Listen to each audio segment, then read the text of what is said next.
మీకు ఫస్ట్ నుంచి మీరు ఇక్కడ ప్రభాస్ గారితో షూట్ చేస్తున్నప్పుడు మొత్తం కూడా ఎలా అనిపించింది మీకు? ఇది మా పీపుల్స్ మీడియా సుప్రసాద్ గారి ప్యాషన్కి ఒక ఎగ్జాంపుల్ అంతే. ఆయన ఒక బిగ్గెస్ట్ సెట్ వేయాలనుకున్నారు, బిగ్గెస్ట్ సెట్ వేశారు. ఇంకా ఇది అల్యూమినియం ఫ్యాక్టరీలో వేసిన ఎక్స్టీరియర్ అయితే అంటే చాలా చాలా హైలైట్ అవుతాయి.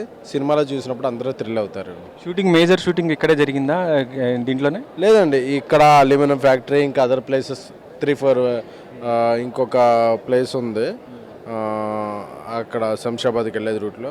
అలా 4-5 ప్లేసెస్లో జరిగింది. బడ్జెట్ కూడా అంటే ఈ సెట్కే ఎక్కువ చూస్తాం, అంతే రిచ్లో ఉంది, రియలిస్టిక్గా ఉంది. మనం ఒకప్పుడు రాజులు అయ్యో చూస్తున్నప్పుడు ఎలా అనిపించేదో అలా అనిపించింది.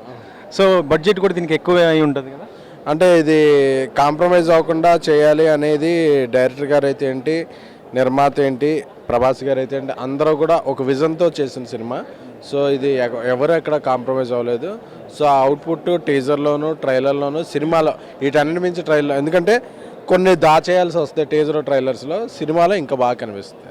సినిమా రిలీజ్కి ఇంకొంత టైం ఉంది, కానీ ఇప్పుడు మొత్తం మీడియాకి మొత్తం కూడా మొత్తం చూపించడానికి కారణం అంతా ఓపెన్ అండి. ఇప్పుడు అందరికీ తెలుసు, ఇప్పుడు మనం అక్కడ ఆర్ఎఫ్సీలో 100 సినిమాలు జరుగుతాయి, అక్కడ మీడియా వెళ్ళిపోతాయి. సో ఎక్కడ చేసామన్నది కాదు, ఎలా చేసాం, ఏం చేసాం అన్నది ముఖ్యం అంతే. సో అందుకని మనం చేసేది కాన్ఫిడెన్స్ ఉన్నప్పుడు ఇది దాచేసుకోవాలి, దాచిపెట్టాలనే ఉద్దేశం ఎవరికీ లేదు. సో అందుకే అంతా ఓపెన్ చేసి ఈ సెట్లో ఇంకా ఎన్ని రోజులు వర్క్ ఉందండి? ఆల్మోస్ట్ ఫినిష్డ్ అండి. కొంచెం సాంగ్స్లో అన్న పార్ట్ ఉంటే చేయడం తప్ప ఆల్మోస్ట్ సెట్లో shooting finished. Okay, nice, thank you.